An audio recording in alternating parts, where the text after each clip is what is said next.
Okay guys, so here's the dilemma. We've got this 2006 Lexus ES330 we just picked up.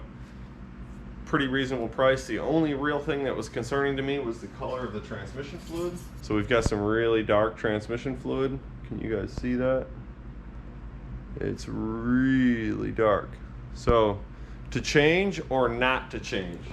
I've checked on a used transmission and it's about $300. I would rather change the fluid and filter than put 250 miles or so on it and make sure everything's okay before we turn it over to Wes. So you guys can follow along and find out if this was a mistake or not. Currently, there's no transmission codes, there's no shifting issues, everything works fine, and I'm sure you're saying, well, why not just leave it alone? But we're sending this to North Carolina for Wesley, so I would like to change it and go from there. So we'll begin the process underneath here by removing the transmission drain plug, maybe.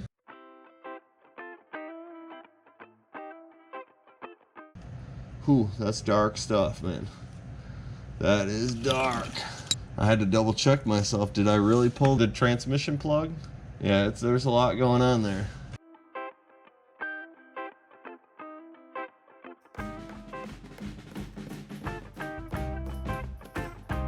So let's take our old filter out. Damn it.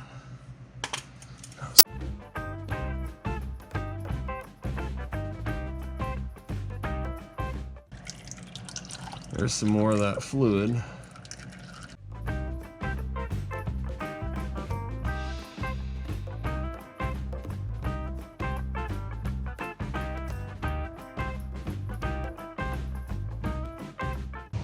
Now, before we really tighten any of these down, we're going to want to get them all started. So we've got our full synthetic Valvoline Max Life.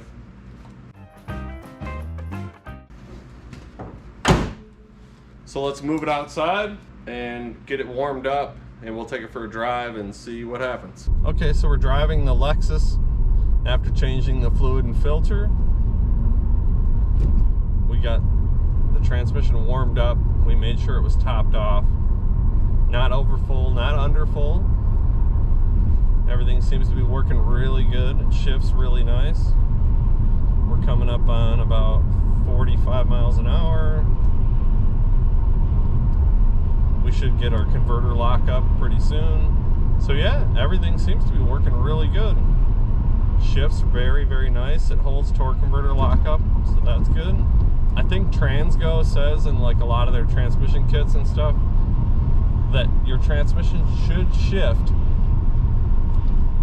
in the amount of time it takes you to say shift now, or the longest duration it should be is shift now please. All right, so we got 124.7 miles on it since the fluid and filter change. So I'll get the X tool going and I'll show you that there's no error codes for the transmission. Okay, here we are, we're communicating.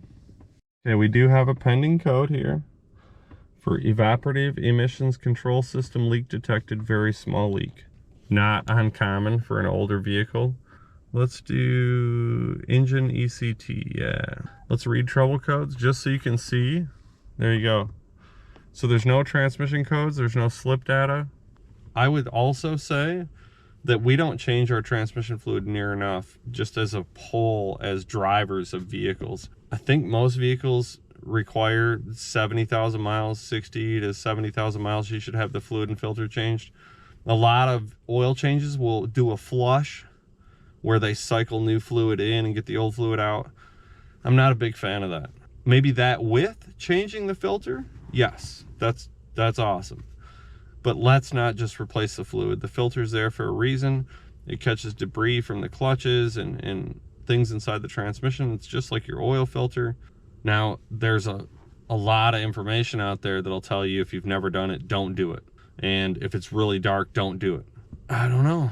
I guess it depends on your situation, but certainly if you notice it's shifting incorrectly, it doesn't feel quite right to you, or you're starting to develop issues, normally changing the fluid and filter won't necessarily help that.